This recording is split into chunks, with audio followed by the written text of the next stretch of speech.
L'épanouissement, c'est lié au fait que les connaissances sont directement en phase avec la réalité, qu'on est aussi dans la mise en place d'une dynamique qui est plus proche des dynamiques qui permettent finalement d'introduire ce qu'on appelle des cercles vertueux d'estime de soi, parce qu'on nourrit finalement son audace à agir, le fait d'oser agir, par un ensemble d'activités concrètes qui sont renforcées par des résultats positifs. On a constaté effectivement que cet enseignement qualifiant était terriblement utile pour briser des cercles vicieux de mésestime de soi, dans lequel, par exemple, parce qu'on a subi des échecs, on n'ose plus agir. N'osant plus agir, forcément, on va avoir moins de nourriture à l'estime de soi, et forcément, on va moins oser agir, et surtout, s'imaginer que chaque échec provoque un anéantissement. Donc, ce qui est important, et on le sent de plus en plus dans ce qu'on entend dans les projets de vie des jeunes, c'est une forme d'harmonie entre le développement personnel, le développement professionnel et le développement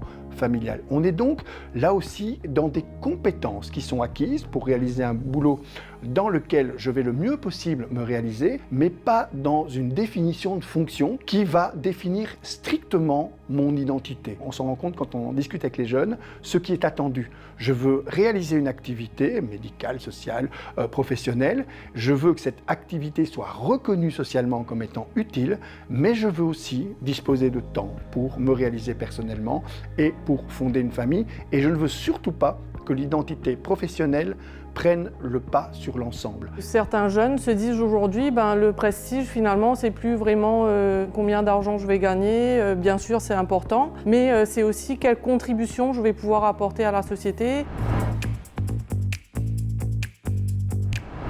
Souvent, les jeunes évoquent leur arrivée dans le qualifiant à travers l'image de la chute. Donc ils disent « je suis tombé dans le technique, je suis tombé dans le professionnel ».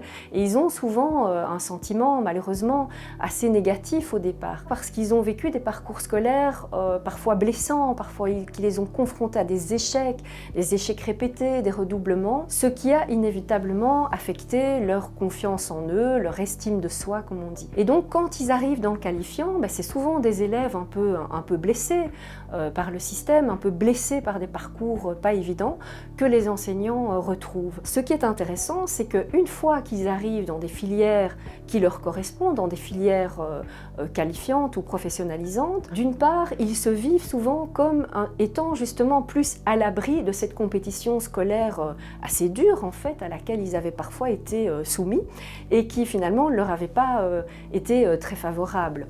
Et donc, ils se retrouvent dans un monde scolaire où ils se sentent parfois plus respectés dans ce qu'ils sont. Et donc, donner des conditions qui permettent de retrouver de la confiance en soi, des compétences de base et de la dignité est super important. Et souvent, ces filières le permettent parce qu'elles mettent un petit peu entre parenthèses le côté sauvage de la compétition scolaire. Les équipes éducatives ont très souvent dû développer une capacité à se mobiliser, à développer des projets.